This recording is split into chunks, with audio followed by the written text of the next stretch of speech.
Assalamualaikum warahmatullahi wabarakatuh. Perkenalkan, nama saya Sylvia Gifty dengan NIM 289215036, Prodi Manajemen kelas sore B di Universitas Pancasakti Bekasi. Baik, di sini saya akan mengerjakan tugas performance test dari mata kuliah Ekonomi Manajerial dengan dosen pengampus saya, Ibu Wina Sari Kusumaning Tias, SIP, SEMM. Baik, untuk selanjutnya saya akan memaparkan materi peramalan permintaan. Pengertian peramalan permintaan merupakan usaha untuk mengetahui jumlah produk atau sekelompok produk di mana yang akan datang dalam kendala atau kondisi serta untuk mengurangi resiko atau kehidupan yang dihadapi. Tujuannya adalah untuk mengurangi resiko atau ketidakpastian yang dihadapi perusahaan dalam pengembalian keputusan operasional jangka pendek dan dalam perencanaan untuk pertumbuhan jangka panjang. Metode peramalan yang dipilih oleh suatu perusahaan tergantung pada satu, biaya persiapan peramalan dan keuntungan. Yang kedua, jangka waktu dalam pembuatan keputusan. Yang ketiga, periode waktu peramalan, jangka pendek atau jangka panjang. Yang keempat, tingkat akurasi yang dikehendaki. Yang kelima, kualitas dan ketersediaan data. Yang keenam, tingkat kerumitan hubungan yang akan diramalkan. Untuk saat selanjutnya, peramalan permintaan terbagi menjadi 3. Yang pertama, teknik survei.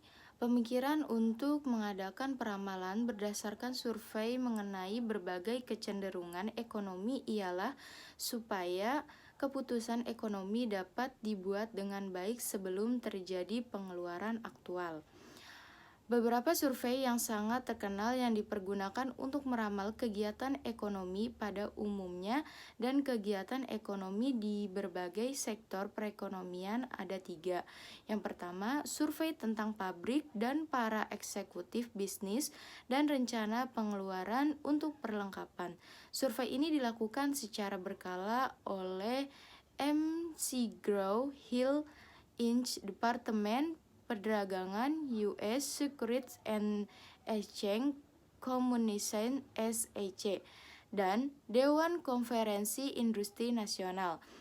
Misalnya, survei McGraw-Hill menyangkut lebih dari 50% pembelanjaan pabrik di perlengkapan baru dilaksanakan 2 kali setahun dan diterbitkan oleh Business Week, suatu terbitan McGraw-Hill. Survei Departemen Perdagangan bahkan lebih komprehensif dilaksanakan setiap kuartal yang diterbitkan oleh Survey of Current Business miliknya.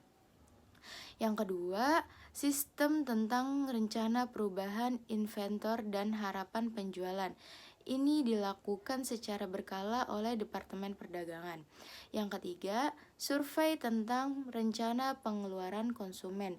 Ini dilakukan secara berkala oleh Biro Sensus dan Pusat Riset Survei Universitas Michigan, dan mereka melaporkan tentang keinginan konsumen untuk membeli produk-produk spesifik, termasuk rumah, peralatan konsumen, dan mobil.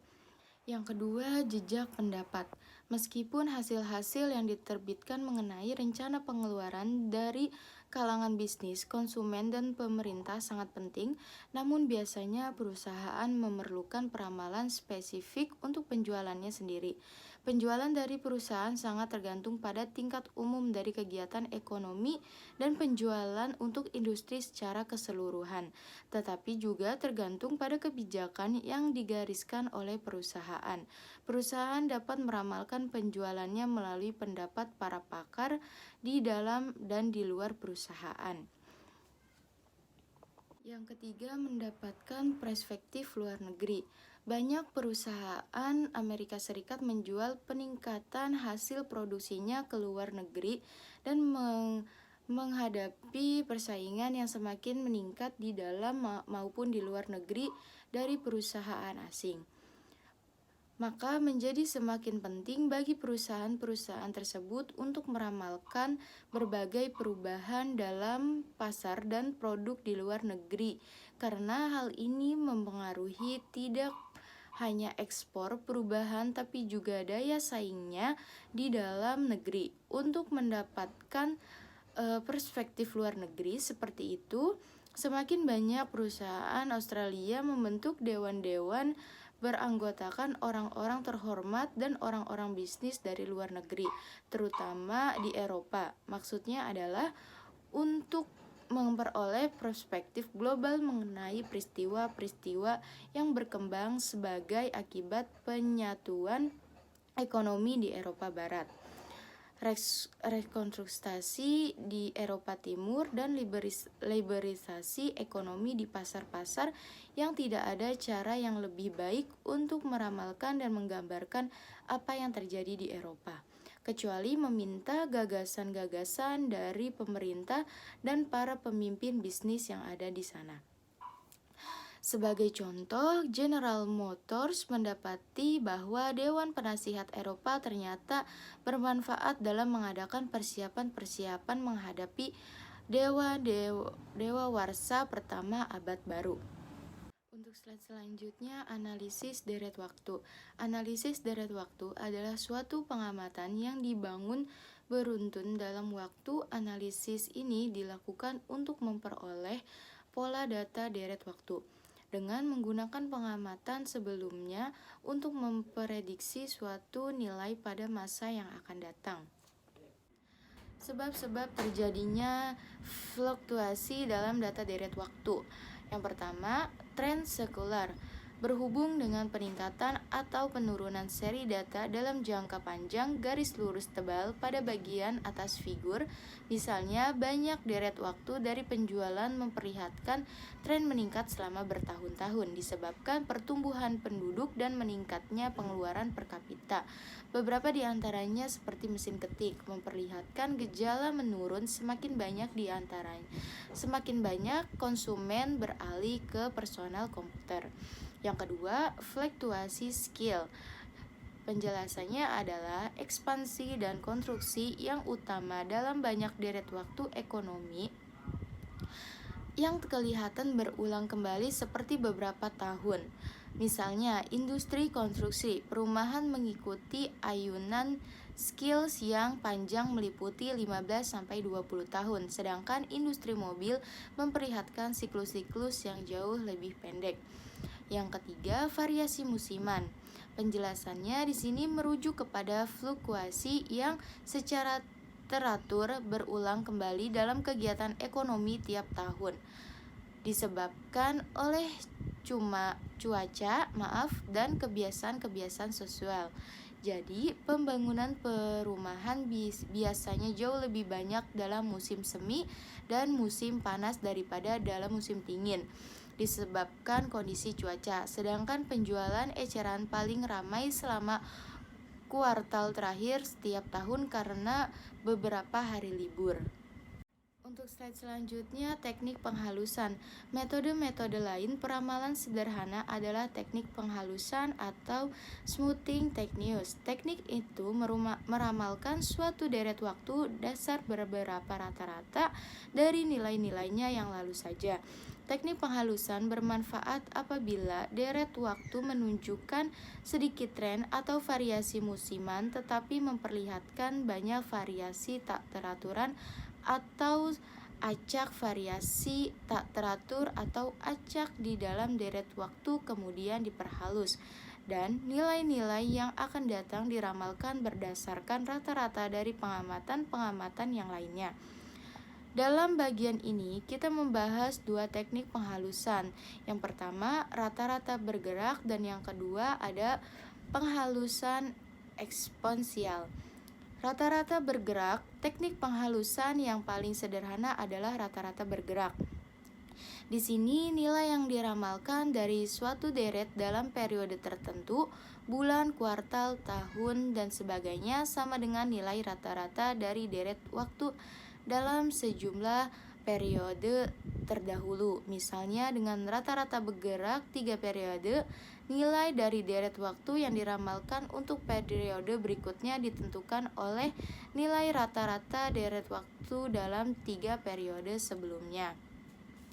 Dan untuk penjelasan penghalusan eksponensial, kritik yang serius terhadap penggunaan rata-rata bergerak yang sederhana dalam peramalan adalah memberikan bobot yang sama kepada semua observasi dalam menghitung rata-ratanya.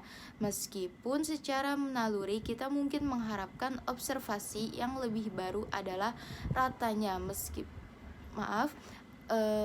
lebih baru adalah sangat penting. Penghalusan eksponensial mengatasi kendala ini dan lebih sering digunakan daripada rata-rata bergerak yang sederhana dalam peramalan. Metode-metode barometrik. Salah satu cara untuk meramalkan atau mengantisipasi perubahan jangka pendek dalam aktivitas ekonomi atau titik balik dalam siklus bisnis adalah dengan menggunakan indeks dan indikator-indikator utama peningkatan dalam indikator ekonomi utama, leading economic indicators, digunakan untuk meramalkan peningkatan dalam aktivitas bisnis secara umum dan sebaliknya. Untuk slide selanjutnya ada model ekonometrik. Pengertiannya membentuk hubungan antara variabel menggunakan teori ekonomi untuk membentuk model ekonomi.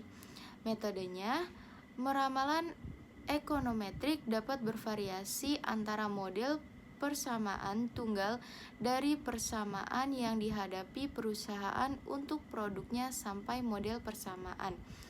Tekniknya di sini peramalan ekonometrik sering menggunakan hal-hal yang terbaik yang terdapat dalam teknik peramalan lain seperti tren atau variasi musiman, teknik penghalusan dan indikator utama. Baik, untuk slide yang terakhir, peramalan input-output. Suatu perusahaan dapat juga meramalkan penjualannya dengan menggunakan tabel input-output. Analisis input-output diperkenalkan oleh Wassily Leontief yang mengarah pada studi empiris tentang ketergantungan antara berbagai industri dan sektor perekonomian. Baik, cukup sekian presentasi dari saya. Mohon maaf apabila banyak kata-kata yang salah atau pemaparan materi yang kurang jelas. Mohon dimaafkan. Wabillahi taufiq wal hidayah. Wassalamualaikum warahmatullahi wabarakatuh.